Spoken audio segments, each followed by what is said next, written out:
Voilà, donc dans cette vidéo, nous allons apprendre à insérer un tableau d'ajustement comme celui-ci.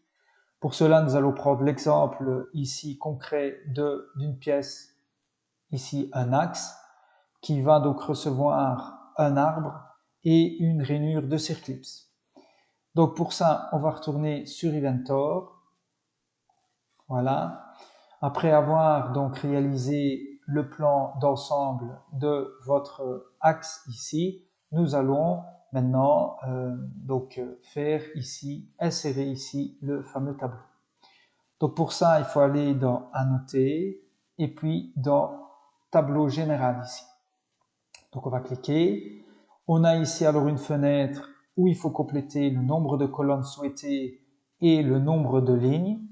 Donc si on retourne sur le plan final, nous voyons que nous avons 3 lignes et 4 colonnes.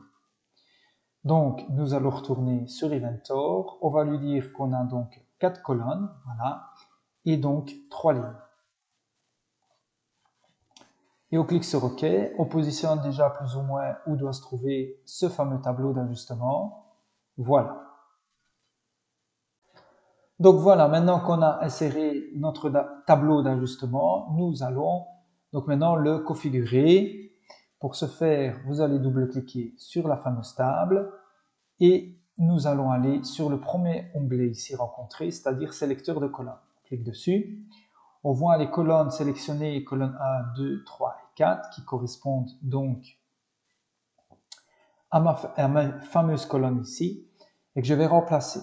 Donc, tout d'abord, je vais ajouter, ici, ajouter ma première colonne, c'est cotation nominale.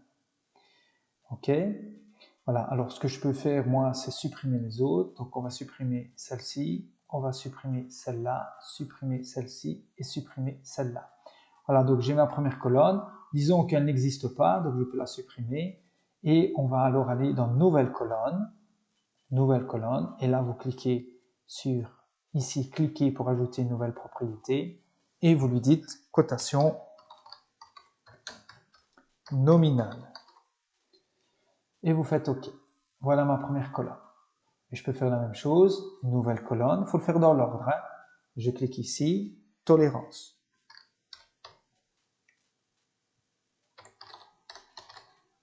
Voilà. Ajouter ici OK. Voilà. Et on continue comme ça. Nouvelle colonne. Valeur max. On va cliquer, hein, valeur max. Et la dernière, valeur min. Alors évidemment, vous voyez que moi, j'en avais déjà fait. Et si je veux simplement enlever ou rajouter, ben je clique dessus et je peux faire ajouter. D'accord? Ou je clique de ce côté-ci dessus et je peux faire supprimer, il va le remettre de l'autre côté. Voilà, quand c'est fait, on peut cliquer sur OK et vous voyez qu'il a bien pris les changements, cotation nominale, tolérance, valeur max, valeur min. Si je fais OK ou appliquer, voilà, j'ai bien mon tableau ici. Je peux après l'ajuster pour avoir quelque chose d'harmonieux. Donc maintenant, nous allons modifier ici table pour lui dire que c'est une table d'ajustement en millimètres. Donc toujours le même procédé, au double clic. Mais cette fois-ci, on va sur l'onglet, le quatrième onglet ici, mise en forme de la table. Et là, dans table, on peut continuer en lui disant c'est une table d'ajustement. Et pourquoi pas lui dire que c'est en millimètres. Voilà, et on fait OK. OK, et vous voyez table d'ajustement en millimètres. Maintenant, il ne reste plus qu'à compléter à l'intérieur. Donc, même chose, toujours au double clic. Et on peut alors compléter à l'intérieur avec les fameuses dimensions. Alors, le premier, c'est diamètre 25. Alors, petite astuce, pour lui donner le symbole de diamètre, il faut faire sur le clavier %, C. Et derrière, on écrit 25. OK, on fait la même chose. %, C, 23,9. Et le dernier, c'est juste simplement 1,3. De l'autre côté, on va mettre les tolérances.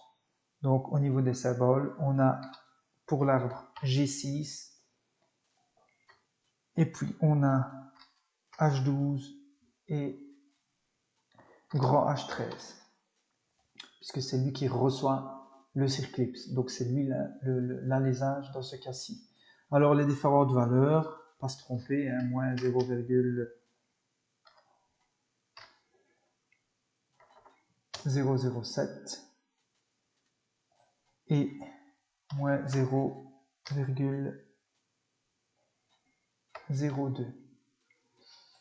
Voilà, alors là on a 0 et moins 0,21. Ici on a plus 0,14 et 0. Donc si on fait maintenant OK, on voit bien que le pourcent C s'est transformé en diamètre. Voilà, donc après il suffit simplement de mettre votre table convenablement pour ne gêner en rien le dessin. Et voilà, nous avons terminé cette vidéo. N'oubliez pas, si vous avez aimé la vidéo, de vous abonner pour d'autres vidéos.